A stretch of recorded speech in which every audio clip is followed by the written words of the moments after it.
Hello everybody, welcome. The weather is getting colder and colder, and ironically, the colder it gets, the more I love it. The sea the swell is getting greater. I'm in fact in front of the Windsor Hotel. Many years ago, the late Dr. Anton Rupert, over a luncheon, said to me that the air in front of the Windsor Hotel is particularly healing. And he described in very scientific ways exactly the mix of what goes on in the air. I've never been a great man of science, and I had no reason to doubt the late, great Dr. Rupert. But I do come here from time to time to breathe it in. He said this is why this Windsor Hotel, which used to be a sanatorium and people used to come from all over the world just to enjoy the fresh air. But here I am, and I enjoy it. So, the hands of Jesus. Yesterday, when I was recording a devotion, I gave you the idea or the picture of the hands of Jesus. And just sitting down in a slightly different point to where we were yesterday, I thought a little bit more about the hands of Jesus. Now, just imagine the hands of Jesus. They were the hands of a carpenter. And if ever somebody has strong hands, it is a carpenter, or at least Jesus' father was a carpenter, Joseph, and I would imagine as a child, Jesus would often have held the wood for his father. So I like to think of Jesus as having strong hands. And then when Peter was succumbing to the waves, when he said to Jesus, "Can I come to you?"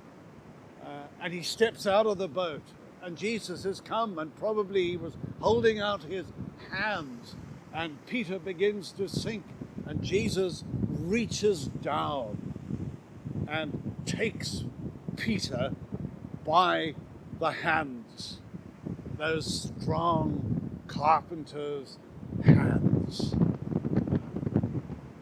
Do you remember that verse? Let me, if I can get it correctly, let me no more my comfort draw from my frail hold on thee. In this alone rejoice with all thy mighty grasp of me. And in these days, COVID and the storms that COVID has sent in, wave 1, wave 2, wave 3, and they just seem to be getting bigger and bigger and angrier and more threatening.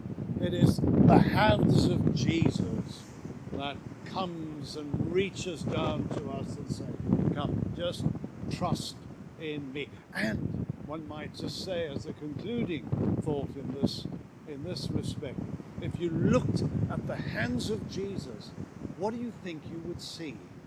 Well, ask Thomas what he saw when the hands of Jesus came towards him in the upper room after the resurrection. The nail prints in his hands. That's the faith we profess. Faith in the living Lord Jesus Christ. Not an idea, not some vague historical figure, but the living, present Lord Jesus Christ. His hands, the same strong hands, the shepherd's hands, the carpenter's hands, the hands of Jesus, the nail prints in his hands. They represent the fact that, as St. Paul says, he loved me and gave himself for me. So as I ended off yesterday, so I end off again today. Precious Lord, hang on, no, I didn't say that yesterday, but here's the song. Precious Lord, take my hand, lead me on, let me stand. I am tired, I am weak, I am worn. Through the storm, through the night, lead me on to the light. Take my hand, precious Lord, and lead me home. God be with you. Remember the hands of Jesus.